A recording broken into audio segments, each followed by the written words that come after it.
So present మనకి ఎక్కడ చూసుకున్నా కూడా తందేల్ గురించే మాట్లాడుకుంటున్నాం. ఎందుకంటే నాగ చైతన్య మళ్ళీ ఒక మంచి పవర్ ప్యాక్ మూవీతో రాబోతుందని తెలుస్తుంది. మీకు సాయి పల్లవి అండ్ ఆయన కాంబినేషన్ వచ్చిన లవ్ స్టోరీ మంచి సక్సెస్ సంపాదించింది.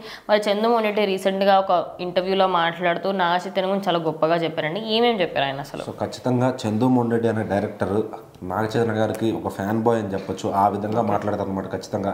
ఎందుకంటే ఆయన ఇంతకుముందు ప్రేమం సినిమా తీశారు, అలాగే సవ్యసాచి సినిమా తీశారు చైతన్యతో. ఇది 3వ సినిమా వాళ్ళ కాంబినేషన్లో. సో ఖచ్చితంగా చైతన్యకి కెరియర్ బెస్ట్ ఎలివేషన్స్ ఇచ్చారని చెప్పుకోవచ్చు. అటు ప్రేమం సినిమాలో కానీ సవ్యసాచిలో కానీ. Cinema out of the result elevations మాత్రం గట్టిగా ఉంటాయి. ఈ సినిమాలో అంతా కూడా సాయి పల్లవికి ఎలివేషన్స్ ఉన్నట్టు కనబడుతున్నాయి, నాగ చైతన్య ఏమీ కనపట్లేదని ప్రశ్న వేసినప్పుడు మీరు ఖచ్చితంగా అలా అనుకుంటే పొరపాటే అండి.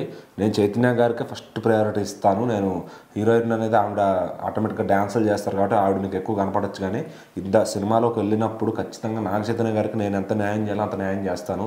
ఆయన ఒక బిగ్ స్టార్ అని చేయడమే నాకు ఒక ఎయిమ్ అన్నట్టుగా ఆయన చెప్పారనమాట. అదొక అంటే అభిమానం, అక్కినేని ఫ్యామిలీ మీద ఉన్న అభిమానం ఆయనకు అట్లా ఉంది. ఖచ్చితంగా ఎలివేషన్స్ అనేవి పడితే ఒక హీరో సామాన్య హీరో స్థాయి నుంచి పెద్ద హీరో స్థాయికి వెళ్తారనమాట ఖచ్చితంగా. సో మరి ఈ తండేల్ సినిమా నాగ చైతన్యని అట్లానే ఉన్న లీగ్లో నుంచి పెద్ద లీగ్లోకి తీసుకెళ్ళబోతుంది ఖచ్చితంగా.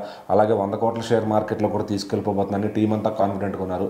చంద్రమోహన్ రెడ్డి గారు అయితే మాత్రం ఫుల్ కాన్ఫిడెంట్గా అసలు సినిమాలో నాగ చైతన్యకి ఎలివేషన్స్ భయంకరంగా ఉంటాయి.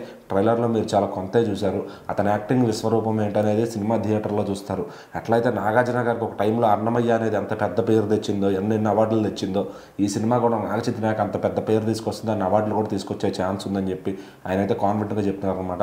సో మరి సాయి పల్లవి గురించి అడుగ్గా ఆవిడ క్యారెక్టర్లో కానీ సినిమా స్క్రీన్ మీద కానీ గోల్డ్ అండి. ఇంకా ఆ గురించి మాట్లాడుకోవడానికి ఏం లేదు. యాజ్ ఆఫ్ నో నా టార్గెట్ ఏంటంటే నాగ చైతన్య గారిని ఒక బిగ్ లెవెల్లో చూసుకోవడం, నా అభిమాన హీరోగా అని చెప్పి ఆయన చెప్పడం జరిగింది. సో నిజంగా ఒక డైరెక్టర్ అభిమాన హీరో అయినప్పుడు సినిమా ఎట్లా ఉన్నా కానీ తర్వాత ఫ్యాన్స్ చూసుకునేసరికి వాళ్ళకి హ్యాపీగా అనిపించాలి అవుట్పుట్. సో ఖచ్చితంగా నా ప్రేమ అండ్ సవ్యసాచి అలాగే అనిపిస్తాయి. ఇప్పటికీ వాళ్ళు ఏదైనా ఎడిట్లు చేసుకోవాలంటే ఆ సినిమాలో నుంచి క్లిప్స్ తీసుకుని ఎడిట్ చేసుకుంటారు ఖచ్చితంగా.